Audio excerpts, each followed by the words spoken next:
नमस्कार मित्रांनो, कशा आहात तुम्ही सगळे. सो ह्या व्लॉगबद्दल मी ह्याच्या आधी थोडीशी कल्पना दिली होती का माझा जानेवारी हा पूर्ण ड्राय गेला, कुठेही राईड नाही करता आली. एक अनपेक्षित खर्च जेव्हा आपल्यासमोर येतो ना त्यावेळेला खरंच थोडासा प्रॉब्लेम येतो. सो आज त्या खर्चाबद्दलचा हा एक सगळा व्लॉग आहे. टायटल आणि थंबनेलवरनं तुम्हाला थोडीशी आयडिया आली असेल. सो आता मी सर्व्हिस सेंटरला आलेलो आहे. टाटाच्या इंद्रजित सर्व्हिस सेंटर आहे, मीरा भाईंदरचं हे एकच सर्व्हिस सेंटर आहे ऑथोराईज. सो तिथे आता आलेलो आहे, गाडी सर्व्हिसला मी देत आहे. सो आता हा पूर्ण प्रोसेस म्हणजे म्हणतात ना, आता हा जो काय मला प्रॉब्लेम फेस होत आहे, या प्रॉब्लेमचं सोल्युशन काय होत आहे की पुढे कसं काय होत आहे, हा सगळं विस्तृत माहिती तुम्हाला या व्लॉगमध्ये पुढे भेटणार आहे. सो हा व्लॉग शेवटपर्यंत पहा आणि तुम्हाला म्हणजे एकंदरीत ह्याचा एक्सपिरियन्स कसा येतोय मला सर्व्हिस सेंटरचा. कारण पहिल्यांदा म्हणतात ना, एक सर्व्हिस व्यतिरिक्त मला काहीतरी प्रॉब्लेम फेस झाला आहे. सो हा प्रॉब्लेम्स कसे सॉल्व्ह होत आहेत ह्या सगळ्या गोष्टी आज या व्लॉगमध्ये बघायला भेटणार आहे. सो एक आगळा वेगळा आणि म्हणतात ना एक्सपिरियन्स देणारा व्लॉग आजचा आहे. ट्रॅव्हल व्लॉग नाही आहे, पण अशा आयुष्यामध्ये म्हणतात ना बाकी काही गोष्टी असतात ज्या घडत असतात, ज्याही आपल्यापर्यंत पोहोचवणं. कारण गाडी हा आपल्या भारतीयांसाठी एक बोलतात ना खूप जिव्हाळ्याचा विषय असतो. आपण म्हणतात ना बाकी देशांसारखे आपण असं लाईटली घेत नाही गोष्टी. आपण एखादी गाडी घेतली तर ती आपण लॉंग टर्म ठेवतो, जपतो व आपण ही लोनही काढून घेतो. म्हणजे म्हणतात ना आपल्याकडे कोणाकडे तेवढी कॅश वगैरे नसते. सो बघू आता मला हा ओव्हरऑल टाटाचा एक्सपिरियन्स कसा येतो, सर्व्हिस याचा जो डीलरशिप आहे त्यांचा एक्सपिरियन्स कसा आहे.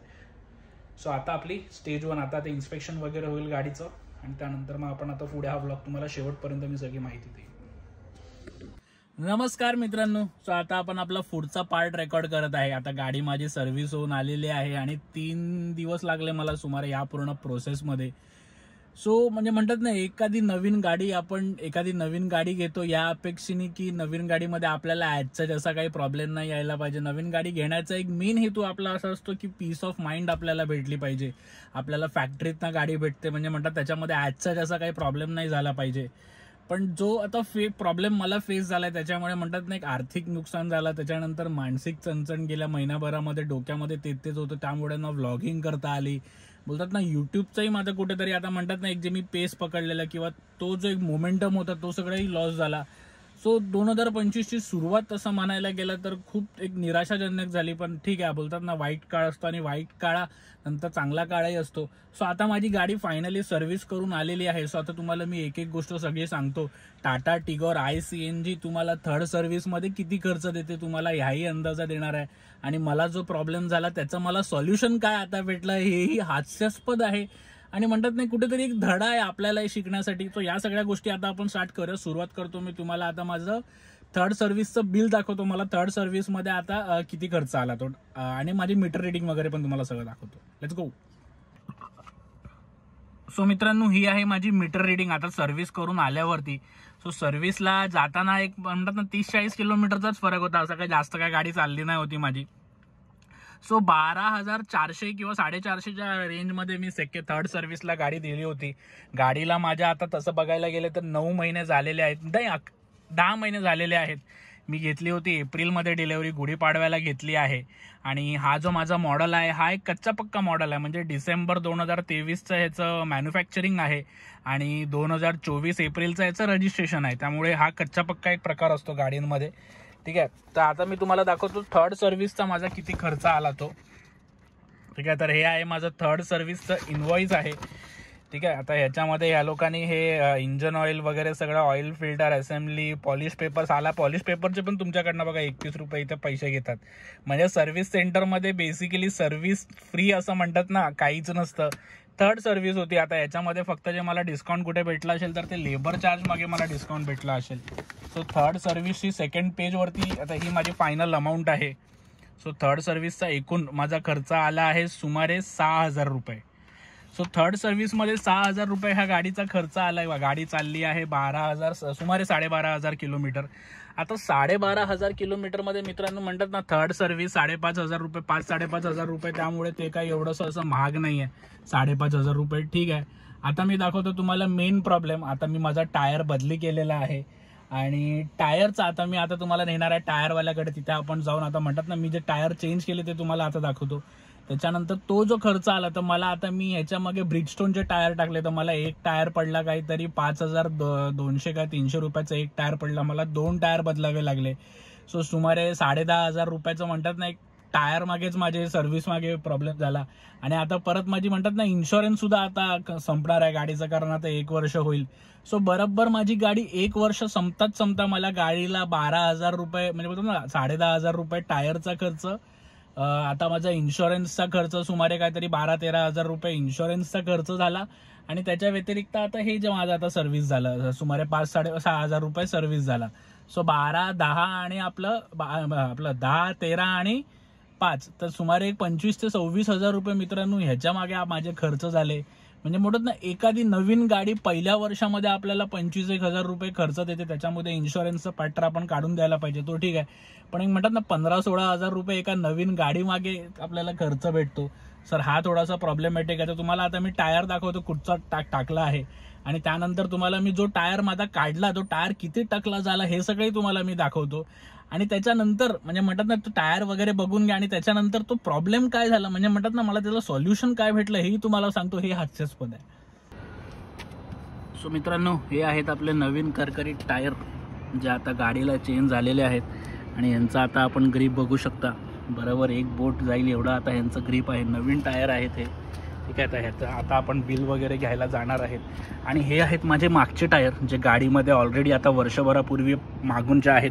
सो हे आहेत गुडइयरचे जे मला गाडीसोबत आले होते मागचे टायर. तुम्हाला पुढचे टायर मी आता निघाले असतील ते तुम्हाला मी आता तिकडे टायरवाल्याकडे गेलं की दाखवतो. आणि हे जे मी आता लावले आहेत हे ब्रिजस्टोनचे टायर लावले आहेत आणि ह्यांचं इथेच आहे 175/65 R14 आहे 82T त्याची लोडिंग कॅपॅसिटी आहे आणि ह्याची लोडिंग कॅपॅसिटी ही 82H आहे. थोडंसं कॅटेगरीमध्ये फरक आहे.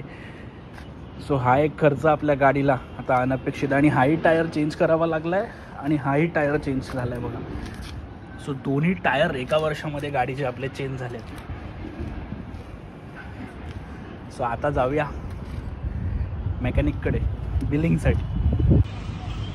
सो मित्रांनो हे आहेत ते टायर जे आता आपण बदलले आणि तुम्हाला बघून पटतंय का म्हणजे एखाद्या नॉर्मल टायरची जे आता मग तुम्ही गॅप बघितली तर आपला आवडाचा बोट आतमध्ये जातं.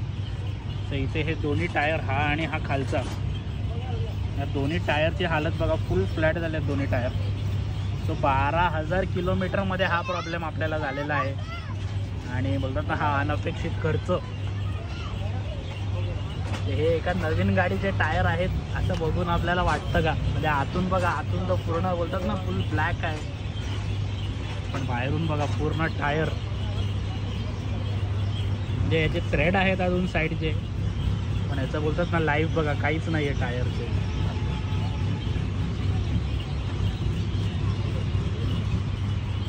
पूर्ण टायर संपलेला आहे आणि अशीच परिस्थिती याही टायरची आहे.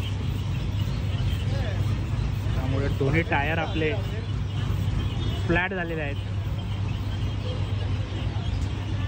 सो आता आपण इथे पेमेंट करूया बिल घेऊया आणि आपला व्लॉग कंटिन्यू करूया.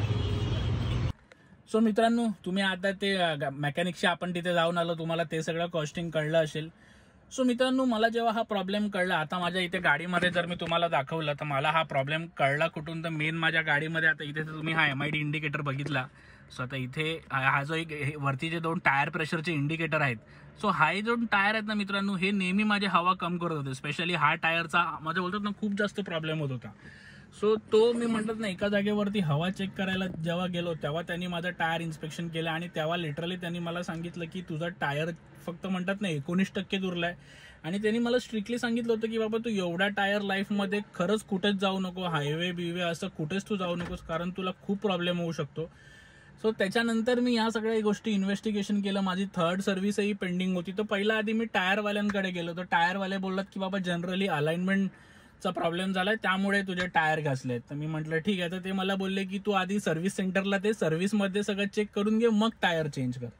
तर म्हटलं ठीक आहे तसं करूया. तर मी त्याच्यानंतर गेलो सर्व्हिस सेंटरमध्ये सर्व्हिसवाल्यांना हा प्रॉब्लेम सांगितलं तर सर्व्हिसवाले बोलतात नाही असं काय प्रॉब्लेम नाही आहे तुम्ही एक काम करा सर्व्हिस करून घ्या त्याच्यानंतर आपण काय ते प्रॉब्लेम आहे ते तुम्हाला सांगतो. तर गाडी माझी सर्व्हिस होऊन आली. तुम्ही 6,000चा अमाऊंट मला मी या व्हिडिओमध्ये आधी सांगितलं ती सर्व्हिस होऊन माझी गाडी आली. त्याच्यानंतर त्यांनाही तो प्रॉब्लेम भेटला नाही. तर त्याच्यानंतर ते मला बोलले की एक काम करा सर आता काय प्रॉब्लेमचा आपल्याला म्हणजे बोलतात ना ॲज जसं गाडीमध्ये मेकॅनिकली म्हणजे शॉक अब्झॉर्बर असेल किंवा असं काही खर्च नाही आहे. तर ते मला बोलले एनिवेज तुम्ही टायर चेंज करणार आहे तर तुम्ही टायर चेंज करा त्यानंतर आपण अलाइनमेंट चेंज करू. सो म्हणतात ना अलाइनमेंट चेंज करतो. त्याच्यानंतर मी टायर चेंज केले त्यांच्यानंतर मी अलाइनमेंट त्यांच्याकडे करायला गेलो. सो ही आहे माझी अलाइनमेंटची रिझल्ट. सो जिथे त्या माणसाने जेव्हा हे सर्व्हिस सेंटरचं आहे मित्रांनो, आता इथे भले हे नाव तिसरं असेल पण हे ऑथोराइज टाटाचं सर्व्हिस सेंटर मधलं हे अलाइनमेंट रिपोर्ट आहे. आणि या रिपोर्ट प्रमाणे म्हणतात ना गाडी बऱ्यापैकी म्हणजे म्हणतात ना ओके होती. कुठेही असं डिसबॅलन्स वगैरे किंवा अलाइनमेंट वगैरे माझ्या गाडीचा ॲसेट असं कुठे काही बिघडलं नाही होता. सो म्हणजे म्हणतात ना आत्ता या क्षणाला मी आता गाडीला माझ्या फक्त इन्शुरन्सचा पार्ट सोडला तर सुमारे 15-16 रुपये सर्व्हिस प्लस टायर करून सुद्धा मला आता ही अश्युरिटी नाहीये की अजून 12,000 किलोमीटर नंतर सुद्धा माझे टायर, आता जे मी नवीन 5,000चे टायर टाकलेत हे चालणार आहे की 12,000 नंतर परत हे टायर टाकले होणार आहेत. ह्याच्याबद्दल म्हणतात ना कोणी असं अश्युरिटीने मला सांगितलं नाही. ज्या माणसाने टायर बदललं तो बोलतो सर टायर का क्या होता आपका, अलाइनमेंट घिस गया रहेगा तो उसके वजह से हो गया रहेगा. आता कंपनी बोलते की नाही तुमचं सर अलाइनमेंट तर सही आहे, आता टायर का घसले तर मी सांगू नाही शकत. सो म्हणतात ना ॲज अ कॉन्क्रीट आन्सर की म्हणजे एकाला जेव्हा आपल्याला प्रॉब्लेम होत आहे त्या प्रॉब्लेमचं जे मूळ कॉज असतं ना किंवा जे मूळ कारण असतं ते मूळ कारण काय होतं ना मित्रांनो, ते या केसमध्ये मला खरंच कळलं नाही. त्यामुळे बोलतात ना खूप जास्त थोडासा प्रॉब्लेम झाला. आणि आता ह्याच्यामुळे माझा असा एक प्रॉब्लेम झालाय की म्हणजे म्हणतात ना जर 12,000 नंतर परत जर टायर गेले तर त्याच्यानंतर दरवर्षी काय आपण 12,000 रुपयाचे टायर नाही टाकणार आहे.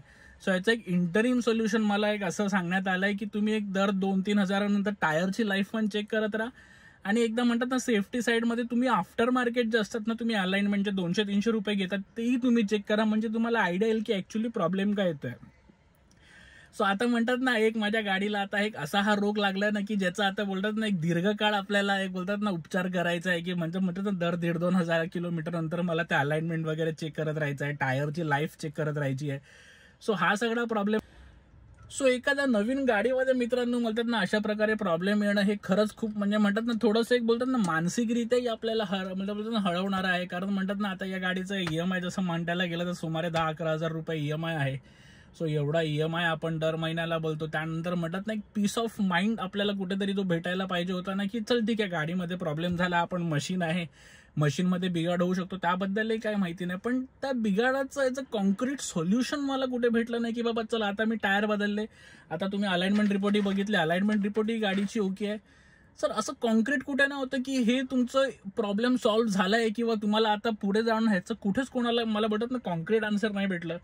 सो तो एक थोडासा म्हणतात ना अजून म्हणजे मनामध्ये कुठेतरी कुणकुण आहे की बाबा असं परत नको व्हायला. कारण बोलतात ना मी आता जे म्हणतात ना माझं पूर्ण ब्लॉगिंगचा म्हणजे म्हणतात ना 12,000 रुपये कुठून तरी म्हणजे म्हणतात ना आपलं काय बाबा आम्ही सॅलरीवाली माणसात आपण सगळे म्हणतात ना आपलं एक फिक्स बजेट असतो. सो 12,000 रुपये जेव्हा मला हे टायरला टाकावे लागले, परत इन्शुरन्स, परत सर्व्हिस वगैरे, तो पूर्ण जो माझा म्हणतात ना एक 2-3 महिन्याचा जो मी बजेट ठेवला होता माझ्या ब्लॉगिंगसाठी तो पूर्ण हल्लाय. खूप चांगले माझे प्लॅन्स होते की आता हा थंडीचा काळ असतो, या काळ मी कळामध्ये आपण थोडं म्हणतात ना मनसोक्त राईड वगैरे करू शकत होतो. मी तुम्हाला खरं सांगू या बजेटमुळे माझी हायनेसही मी आता म्हणतात ना जवळजवळ 2 महिने माझी आता हायनेस ओव्हरड्यू झाली आहे. मी याच्या आधी जेव्हा गावावरनं आलो तेव्हा मला हा प्रॉब्लेम कळला. तो या सगळ्यामुळे आता माझी हायनेसही त्या कंडिशनमध्ये आहे ना की हायनेस मी माझे म्हणतात ना लोकलच्या बाहेर मी कुठे नेऊ नाही शकत. त्याची चेन ड्राय झाली आहे, चेनिंगला प्रॉपर ल्युब्रिकेशन्स नाही आहे, माझं गाडीचं त्या ऑइलिंग वगैरे संपलं, इंजिन ऑइल वगैरे गेलाय. सो ओव्हरऑल म्हणजे म्हणतात ना ह्या प्रॉब्लेममुळे थोडासा एक म्हणतात ना ओव्हरऑल बजेट हल्लाय. तर मी आपल्याला याच्यात ना एक मला धडा असा मित्रांनो घेता आला ना की भले आपण नवीन गाडी घ्या, 10 लाखाची गाडी घ्या, 15 लाखाची गाडी घ्या, मी आपल्याला एक सांगेन की मित्रांनो जर आपण गाडी घेतली आहे ना तर आपल्याकडे एक असा फंड ज्याला कार फंड आपण म्हणतो ना त्या फंडमध्ये कमीत कमी 25,000 ते 30,000 रुपये मित्रांनो एक एमर्जन्सी फंड म्हणून ठेवा. गाडीला सजावटीला खर्च करा मी तुम्हाला सांगत नाही, ते फंड मी यासाठी सांगत नाही की तुम्ही चांगले सीट कव्हर लावा, गाडीमध्ये ढिंचाक लाईट लावा, साऊंड सिस्टम अपडेट करा, डॅम्पिंग करा, हे साठी नाही. तुम्ही नवीन गाडी घ्या, सेकंड हँड गाडी घ्याल तर मी तर अमाऊंट अजून मोठी सांगेन, पण नवीन गाडी मागे मी तुम्हाला सांगेन की एक 50 म्हणजे म्हणतात ना 40,000 ते 50,000 रुपये तुम्ही साईडला ठेवलेच पाहिजे की जे एन मुवमेंटला जर गाडीने काही खर्च काढला. आणि माहिती आहे ह्या प्रॉब्लेमचा एक असा प्रॉब्लेम असतो ना की हे साले तेव्हाच येतात ना जेव्हा ऍक्च्युली आपल्याला पैशाचा प्रॉब्लेम असतो, थोडासा म्हणतात ना चणचण चाललेली असते, त्याच वेळेला हा दुष्काळात 13वा महिना कुठून तरी उगवतो. त्यामुळे थोडासा फंड आपण जरी नवीन गाडी घेत असाल, आपण PDI जरी केलं असेल, प्री डिलिव्हरी इन्स्पेक्शन जरी आपण केलं असेल थर्ड पार्टी कंपनी कुठं, तरी मी आपल्याला सांगेन की आपल्याकडचे रस्ते तितकेसे चांगले नाहीत. आपण कुठेही जा रस्ते खोदलेले आहेत, सगळीकडे रस्त्याचे काम आहेत आणि आपल्या देशामध्ये सगळे आता हे कॉन्क्रीटचे रस्ते आहेत, ह्याच्यामुळे टायर तर घासणारच आहे. सो त्यामुळे कुठेतरी आपण नवीन गाडी घ्या, सेकंड हँड गाडी घ्या, थोडासा हे फंड साईडला ठेवा. हे एक मला धडा या सगळ्या एक्सपिरियन्स एक म्हणतात ना अनुभवातून घेता आलं. सो धन्यवाद मित्रांनो. आजचा व्लॉग म्हणजे म्हणतात ना हा व्लॉग मी असं कोणालाच होऊ नये म्हणतात ना, असे सगळे प्रॉब्लेम्स कोणालाच फेस होऊ नये, पण आयुष्यात ना आपल्याला बोलतात ना चांगले अनुभव वाईट सगळे घेता येतात. सो आज एक हा अनुभव तुमच्यासोबत शेअर करता आला. आता इथून पुढे बघू हळूहळू माझी व्लॉगिंग जर्नी मी पुन्हा थोडीशी रिझ्यूम करीन. थोडंसं बजेटचं कुठेतरी ॲडजस्ट करून थोडंसं करावं लागणार आहे. सो धन्यवाद मित्रांनो या व्लॉगशी कनेक्ट केल्याबद्दल.